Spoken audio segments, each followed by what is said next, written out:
यसपालिको दशैं जापानमा अक्टोबर 2 तारिक 11 बजेर 31 मिनेटको समयमा टीका लगाउनुहोस्।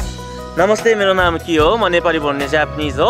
2082 सालको दशैंको हार्दिक मङ्गलमय शुभकामना। नेपाल पञ्चाङ्ग समितिको अनुसार यसपालि दशैंको टीकाको समय चाहिँ नेपालमा 11 बजेर 53 मिनेटमा छ। पहिला जापानमा बस्नुहुने मेरो साथीहरूले दशैंको बेलामा घरमा बोलाउनु भएको थियो।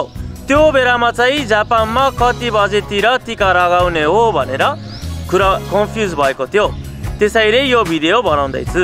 अन्तर्राष्ट्रिय पञ्चाङ्ग निर्णय समिति अनुसार जापानमा टीका लगाउने साहित्य चाहिँ 11 बजेर 31 मिनेट हो।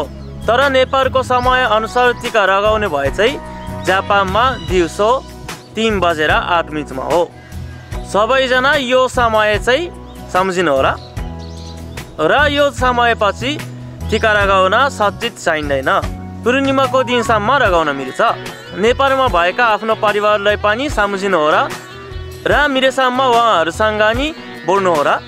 हजुरहरू सबैको उत्तर प्रगति होस् भन्दै 2082 सालको दशैंको हार्दिक मङ्गलमय शुभकामना भन्न चाहन्छु। तपाईहरू देश विदेश जहाँ भए पनि आफ्नो साथीभाइ इष्टमित्रसँग यो दशैं राम्रोसँग मनाउनुहोस्।